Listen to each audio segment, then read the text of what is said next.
High heirs വോയിസിൻ്റെ വീഡിയോയിലേക്ക് സ്വാഗതം. ലോക സാംസ്കാരിക വൈവിധ്യ ദിനം യുനെസ്കോയുടെ ആഭിമുഖ്യത്തിൽ ലോകാടിസ്ഥാനത്തിൽ എല്ലാ മെയ് 21 പരസ്പര സംഭാഷണത്തിനും വികസനത്തിനുമായി ലോക സാംസ്കാരിക വൈവിധ്യ ദിനം ആചരിക്കുന്നു. സാംസ്കാരിക വൈവിധ്യങ്ങളുടെ മൂല്യവും സമാധാനവും സഹവർത്തിത്വവും സുസ്ഥിര വികസനവും പ്രോത്സാഹിപ്പിക്കുന്നതിൽ അവക്കുള്ള പങ്കും ഈ ദിനം ഉദ്ഘോഷിക്കുന്നു. എല്ലാവരെയും ഉൾക്കൊള്ളുന്ന സമൂഹത്തെ സൃഷ്ടിക്കുന്നതിൽ സാംസ്കാരിക വൈവിധ്യത്തിന് പ്രാധാന്യമുണ്ട്. സാംസ്കാരിക വൈവിധ്യം. സംസ്കാരം എന്നത് സമൂഹത്തിൻ്റെ വിശ്വാസങ്ങൾ, മൂല്യങ്ങൾ, പെരുമാറ്റം, മാനദണ്ഡങ്ങൾ എന്നിവയെ സൂചിപ്പിക്കുന്നു.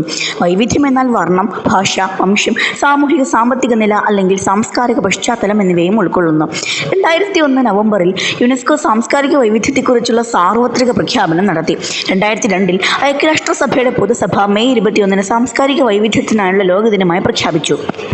സംഭാഷണങ്ങൾ ഇല്ലാതാകുമ്പോൾ ലോകരാജ്യങ്ങളിൽ നിലവിലുള്ള സംഘടനകളിൽ 89% നടക്കുന്നത് സാംസ്കാരിക സംഭാഷണങ്ങൾ കുറഞ്ഞ രാജ്യങ്ങളിലാണ്.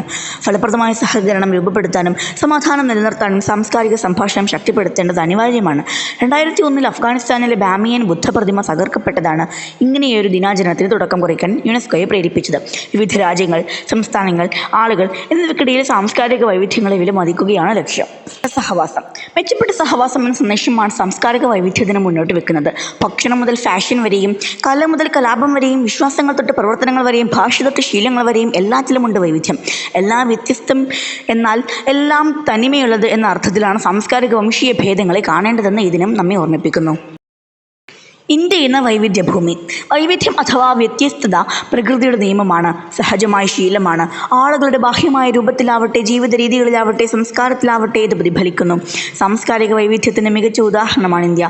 സാംസ്കാരിക വ്യത്യാസങ്ങൾ മറന്ന് പൊരുത്തപ്പെട്ട് എങ്ങനെ ജീവിക്കാം എന്നതിന് ഉത്തമ മാതൃകയാണ് ഇന്ത്യ. സാമ്പത്തിക വളർച്ചയും വൈവിധ്യവും. വ്യത്യസ്തങ്ങളായ പാരമ്പര്യങ്ങളിൽ നിന്നുള്ള സർഗപരവും സാംസ്കാരികവുമായ മേഖലകളിൽ ആഗോള സാമ്പത്തിക വളർച്ചയെ മുന്നോട്ട് നയിക്കുന്നു. സാംസ്കാരിക ടൂറിസം, പ്രാദേശിക കരകൗശലം, ഭക്ഷ്യത്തനിമ, അനുഷ്ഠാന കലകൾ തുടങ്ങിയവ വഴി ഇത് സാധ്യമാകുന്നു. തദ്ദേശീയമായ സ്ഥാപനങ്ങളുടെ വളർച്ചയ്ക്കും കലാപരമായ നവീകരണത്തിനും വൈവിധ്യ സംസ്കാരങ്ങൾ വഴിയൊരുക്കുന്നു. ഏവർക്കും നല്ല ദിനം ആശംസിക്കുന്നു. നന്ദി.